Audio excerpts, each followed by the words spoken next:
இன்றைய செய்திகள். நாட்டின் பாரம்பரியத்தில் தமிழ் கலாச்சாரம் பரவி இருக்கிறது. இயற்கை சமநிலையை பொங்கல் விழா உருவாக்குவதாகவும் பிரதமர் பாராட்டு. தலைமைச் செயலக ஊழியர்களுடன் பொங்கல் விழாவை கொண்டாடிய முதலமைச்சர்.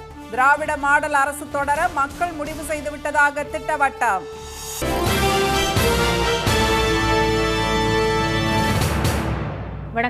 வணக்கம். நாட்டின் பாரம்பரியத்தில் தமிழ் கலாச்சாரம் பரவி இருப்பதாக பிரதமர் திரு மோடி கூறியுள்ளார். டெல்லியில் மத்திய இணையமைச்சர் திரு எல் முருகன் இல்லத்தில் இன்று நடைபெற்ற பொங்கல் விழாவில் சிறப்பு விருந்தினராக பிரதமர் பங்கேற்றார். இதில் தமிழக பாஜக நிர்வாகிகள் மட்டுமின்றி நடிகர்கள் சிவகார்த்திகேயன், ரவிமோகன் உள்ளிட்ட பிரபலங்களும் கலந்து கொண்டனர். பொங்கல் பானையில் அரிசியிட்டு கொண்டாட்டத்தை தொடங்கி வைத்த பிரதமர் வணக்கம் என்று தமிழில் கூறி தனது உரையை தொடங்கியதுடன் தமிழில் பொங்கல் வாழ்த்தும் தெரிவித்தார். வணக்கம். இனிய பொங்கல்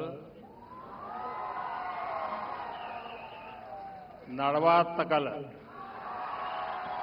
பொங்கல் திருவிழா என்பது இயற்கை, குடும்பம் மற்றும் சமூகம் ஆகியவற்றுக்கிடையே சமநிலையை உருவாக்குவதற்கான வழியை காட்டுகிறது என்று குறிப்பிட்ட பிரதமர், இந்த விழா நாட்டின் பிற பகுதிகளில் மகர சங்கராந்தி, லோக்ரி, மாக் பிஹு என பல்வேறு பெயர்களில் கொண்டாடப்படுகிறது என்றும் கூறினார்.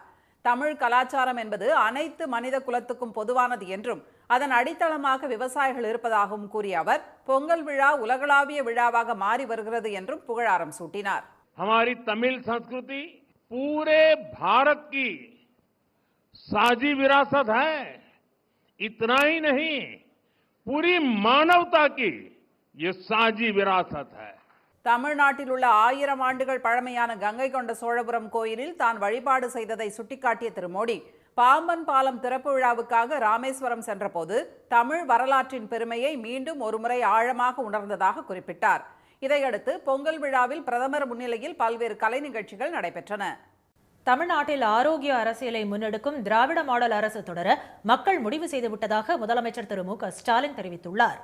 தமிழ்நாடு அரசு சார்பில் குடும்ப அட்டைதாரர்களுக்கு பொங்கல் பரிசு தொகுப்பாக 3000 ரூபாய் ரொக்கம், சர்க்கரை, பச்சரிசி, முழு கரும்பு, வேட்டி, சேலை ஆகியவை வழங்கப்பட்டன.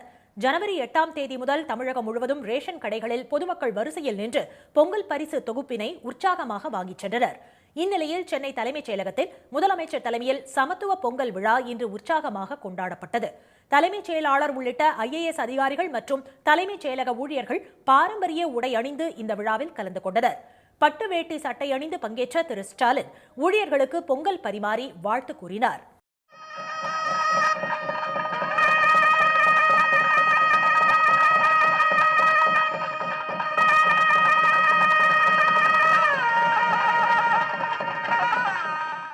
இதனிடையே விழாவில் பேசிய முதலமைச்சர், எல்லோருக்கும் எல்லாம் என்ற சமத்துவ நிலையை எல்லோரும் அடைய வேண்டும் என்ற இலக்குடன் திராவிட மாடல் ஆட்சி செயல்பட்டு வருவதாக குறிப்பிட்டார்.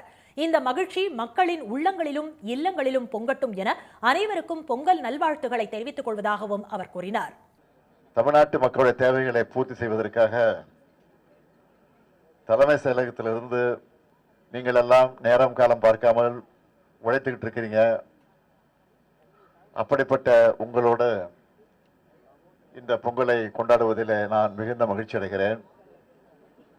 இந்த மகிழ்ச்சி உங்கள் உள்ளங்களிலும் உங்களுடைய இல்லங்களிலும் பொங்கட்டும் பொங்கட்டும். இதனிடையே முதலமைச்சர் திரு ஸ்டாலின் வெளியிட்டுள்ள பொங்கல் வாழ்த்துச் செய்தியில், அரசு ஊழியர்களுக்கு உறுதியளிக்கப்பட்ட ஓய்வூதியம், கல்லூரி மாணவர்களுக்கு மடிக்கணினிகள், தூய்மை பணியாளர்கள், செவிலியர்கள் உள்ளிட்டோரின் கோரிக்கைகள் நிறைவேற்றம் என இந்த பொங்கல் அனைவருக்கும் மகிழ்ச்சி பொங்கலாக அமையட்டும் என்று தெரிவித்துள்ளார். தமிழ்நாட்டின் வளர்ச்சி பயணத்தில் ஒருவரையும் பின்தங்க விடமாட்டோம் என்று கூறியுள்ள முதலமைச்சர், ஆரோக்கிய அரசியலை முன்னெடுக்கும் திராவிட மாடல் 2.0 தொடர மக்கள் முடிவு செய்துவிட்டார்கள் என்றும் குறிப்பிட்டுள்ளார். தமிழ்நாடு முழுவதும் பல்வேறு அரசு அலுவலகங்களில் சமத்துவ பொங்கல் விழா கோலாகலமாக கொண்டாடப்பட்டது. தமிழர்களின் பாரம்பரிய விழாவான பொங்கல் பண்டிகை நாளை கொண்டாடப்பட உள்ள நிலையில் திருவொற்றியூரில் உள்ள தனியார் மருத்துவமனையில் நடைபெற்ற பொங்கல் விழாவில் செவிலியர்கள் ஆட்டம் பாட்டத்துடன் கொண்டாடி மகிழ்ந்தனர். சென்னை கண்ணகி நகரில் நான் முதல்வன் திட்டத்தில் பயிலும் 100க்கும் மேற்பட்ட பெண்கள் இணைந்து பொங்கல் வைத்து கொண்டாடி மகிழ்ந்தனர். தாம்பரம் மாநகராட்சி அலுவலகத்தில் ஊழியர்கள் இணைந்து புதுப்பானையில் பொங்கலிட்டு சமத்துவ பொங்கலை உற்சாகமாக கொண்டாடினர்.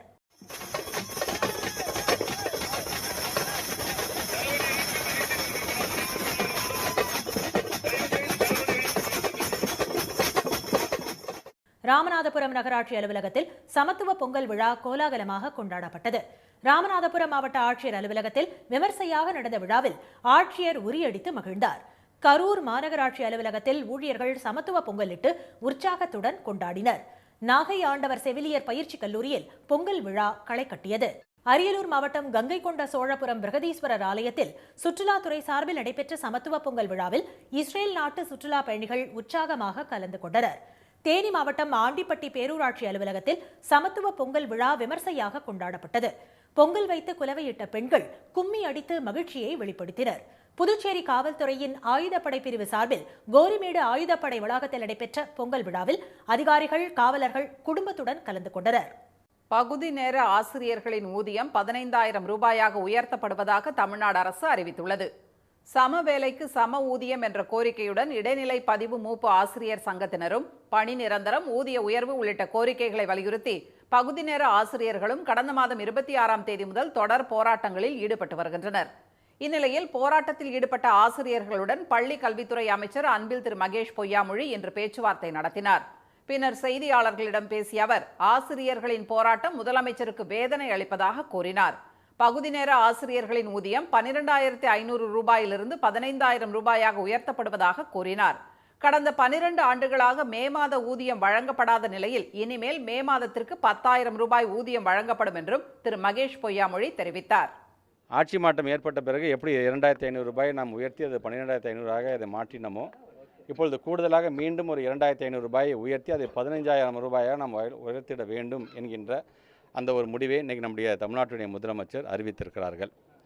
ஆக அதோடு சேர்ந்து இவர்களுடைய கோரிக்கை என்பது ஒரு 200 குடும்பங்கள் இதுவரைக்கும் மறைந்தே போயிருக்கிறார்கள். அந்த குடும்பம் சார்ந்தும் நீங்கள் ஏதாச்சும் நீங்கள் செய்திட வேண்டும் என்கின்ற கோரிக்கையை வைத்திருக்கிறார்கள். அதை நம்முடைய தமிழ்நாட்டு முதலமைச்சருடைய கவனத்துக்கு கொண்டு சென்று, ஏன்னா அவர்களும் எங்களுடைய ஆசிரியர் இனம்தான், எங்களுக்காக உழைத்த இனம்தான். அந்த 200 குடும்பங்களுக்கு நம்மளால் என்ன செய்ய முடியும் என்பதையும் அதை கடந்து ஆலோசித்து அந்த முடிவை நல்ல முடிவை நாங்கள் எடுப்போம். பகுதி நேர ஆசிரியர்களை பணி நிரந்தரம் செய்வது குறித்து ஆலோசித்து வருவதாகவும் உரிய நேரத்தில் அதற்கான உத்தரவு பிறப்பிக்கப்படும் என்றும் திரு மகேஷ் பொய்யாமொழி கூறினார். பொங்கல் தினத்தில் ஆசிரியர்கள் போராடுவது வேதனை அளிப்பதாகவும் மத்திய அரசின் நிதி கிடைத்திருந்தால் ஆசிரியர்கள் கேட்காமலேயே தமிழ்நாடு அரசு செய்திருக்கும் என்றும் அவர் தெரிவித்தார். இனி வருவது செய்தி துளிகள். சபரிமலை நெய் விற்பனை முறைகேடு தொடர்பாக லஞ்ச ஒழிப்புத்துறை விசாரணை நடத்த கேரள உயர்நீதிமன்றம் உத்தரவிட்டுள்ளது. இது தொடர்பான வழக்கை விசாரித்த நீதிமன்றம் நிர்வாகிகளுக்கு தெரியாமல் முறைகேடு நடக்க வாய்ப்பில்லை என்று கூறியதோடு 1 மாதத்திற்குள் லஞ்ச ஒழிப்புத்துறை விசாரணை நடத்தி அறிக்கை தாக்கல் செய்யவும் உத்தரவிட்டுள்ளது. தமிழ்நாட்டின் பல இடங்களில் போகி பண்டிகை உற்சாகமாக கொண்டாடப்பட்டது. சென்னை மற்றும் சுற்றுப்பகுதிகளில் இன்று அதிகாலை எழுந்த மக்கள் வீட்டின் முன்பாக பழைய பொருட்களை எரித்து மேளதாளங்கள் கொட்டி மகிழ்ந்தனர். இதனால் கடும் பனியுடன் புகையும் சேர்ந்ததால் பல இடங்கள் புகை மூட்டமாக மாறியது.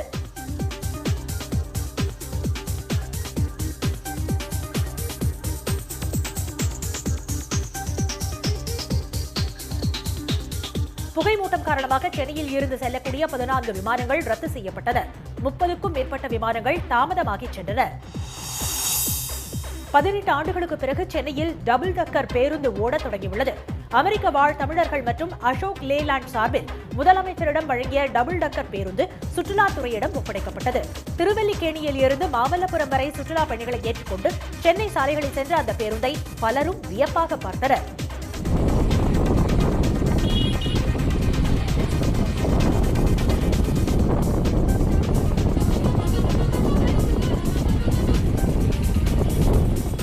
டபுள் டக்கர் பேருந்தை மீண்டும் பார்ப்பது மலரும் நினைவாக உள்ளதாக சென்னை வாசிகள் தெரிவித்தனர். தண்ணீர் வரத்து சீரானதால் குற்றாலம் மெயின் அருவியில் சுற்றுலா பயணிகள் குளிக்க அனுமதி அளிக்கப்பட்டுள்ளது. தண்ணீர் வரத்து நேற்று திடீரென அதிகரித்ததை தொடர்ந்து அருவியில் குளிக்க தடை விதிக்கப்பட்டிருந்தது. திமுகவுக்கு யாராலும் நெருக்கடி கொடுக்க முடியாது என்று அமைச்சர் திரு ரகுபதி தெரிவித்துள்ளார். புதுக்கோட்டை அரசு மன்னர் கல்லூரியில் நடைபெற்ற சமத்துவ பொங்கல் விழாவில் கலந்து கொண்ட பின்னர் செய்தியாளர்களிடம் பேசிய அவர், தமிழ்நாட்டுக்கு பிரதமர் திரு மோடி, திரு அமித்ஷா என யார் வருகை தந்தாலும் எந்த மாற்றத்தையும் ஏற்படுத்தாது என்றார். எங்களுக்கு யாராலும் நெருக்கடி கொடுக்க முடியாது, அவர்கள் கூட்டணியை பலப்படுத்தவும் முடியாது. அவர்கள் கூட்டணி போக போக தேய்ந்து கொண்டு போகுமே தவிர வலுவாக ஆகுவதற்கான வாய்ப்புகள் தமிழ்நாட்டிலே குறைவு. எடப்பாடி திரு பழனிசாமியுடன் லெட்டர் பேட் கட்சிகள் மட்டுமே கூட்டணி அமைக்கும் என்றும் அவர் கூறினார். திண்டிவனம் அடுத்த தைலாபுரத்தில் பாமக நிறுவனர் மருத்துவர் ராமதாஸ் தலைமையில் நடைபெற்ற பொங்கல் விழாவை திரு அன்புமணி புறக்கணித்துள்ளார். உட்கட்சி பூசலால் முதன்முறையாக பொங்கல் விழாவில் அன்புமணியும் அவரது குடும்பத்தினரும் பங்கேற்கவில்லை. அன்புமணி இல்லாமல் தைலாபுரத்தில் நடைபெறும் முதல் பொங்கல் விழா இதுவாகும். இதனிடையே பொங்கல் வைத்த இடத்தின் அருகே ஐயாதான் ஆலமரம் என்று கூறி செயற்கை மரம் ஒன்று அமைக்கப்பட்டிருந்தது. சென்னை பெருநகரின் பழமை மற்றும் வரலாற்று சிறப்புமிக்க இடங்களை கண்டுகளிக்கும் வகையில் மாநகர் போக்குவரத்து கழகம் சார்பாக சென்னை உலா பேருந்தினை போக்குவரத்து அமைச்சர் திரு சிவசங்கர் தொடங்கி வைத்தார். முக்கிய இடங்களான சென்ட்ரல் ரயில் நிலையம், மெரினா, விவேகானந்தர் இல்லம், மயிலாப்பூர் லஸ் கார்னர், அண்ணா மேம்பாலம், எழும்பூர் ரயில் நிலையம், எழும்பூர் அருங்காட்சியகம் உள்ளிட்ட 17 இடங்களில் வாரம் முழுவதும் மாலை 4 மணி முதல் இரவு 10 மணி வரையிலும், வார இறுதி நாட்களில் காலை 10 மணி முதல் இரவு 10 மணி வரையிலும் பேருந்து இயக்கப்பட உள்ளது. இதற்கான கட்டணமாக 50 ரூபாய் நிர்ணயிக்கப்பட்டுள்ளது. பொங்கல் பண்டிகையையொட்டி தமிழ்நாடு முழுவதும் பூக்களின் விலை பல மடங்கு அதிகரித்துள்ளது. கரூர் மலர் சந்தையில் மல்லிகை பூ கிலோ 12,000 ரூபாய்க்கு விற்பனையானது. குமரி மாவட்டம் தோவாளை சந்தையில் நேற்று கிலோ 7,000 ரூபாய்க்கு விற்பனை செய்யப்பட்ட மல்லிகை பூவின் விலை இன்று 10,000 ரூபாயாக உயர்ந்துள்ளது. பிச்சிப்பூ கிலோ 3,500 ரூபாய்க்கு விற்பனையானது. திண்டுக்கல் பூ மார்க்கெட் மற்றும் கும்பகோணம் மலர் அங்காடியிலும் பூக்களின் விலை உயர்ந்துள்ளது. அவனியாபுரம் ஜல்லிக்கட்டு போட்டியில் நெரிசலை தவிர்க்க காளைகளுக்கான 1 முதல் 500 டோக்கன் வைத்திருப்போர் காலை 10 மணிக்கு முன்பே வர காவல்துறை அறிவுறுத்தியுள்ளது. தமிழர்களின் வீர விளையாட்டான ஜல்லிக்கட்டு நாளை அவனியாபுரத்தில் நடைபெறவுள்ளது. மருத்துவ பரிசோதனைக்கு பின் முத்துப்பட்டி சந்திப்பு வழியாக டோக்கன் எண்கள் வரிசைப்படி காளைகள் வாடிவாசலுக்கு அனுப்பப்படும். முல்லை பெரியாறு அணை கட்டிய கர்னல் பென்னிக்விக்கின் 185வது பிறந்த நாளை பொதுமக்கள் உற்சாகமாக கொண்டாடினர். அதனையொட்டி மதுரை மேலூருக்கு வந்த பென்னிக்விக் உறவினர் மற்றும் இங்கிலாந்து நாட்டின் கேம்பர்லி நகர மேயர் லூயிஸ் ஆஸ்பரிக்கு தமிழ்நாடு பாசன விவசாயிகள் சங்கம் சார்பில் உற்சாக வரவேற்பு அளிக்கப்பட்டது.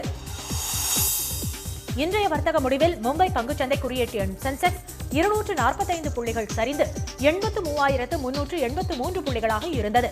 தேசிய பங்குச்சந்தை குறியீட்டு எண் நிப்டி 67 புள்ளிகள் குறைந்து 25,665 புள்ளிகளாக நிறைவடைந்தது.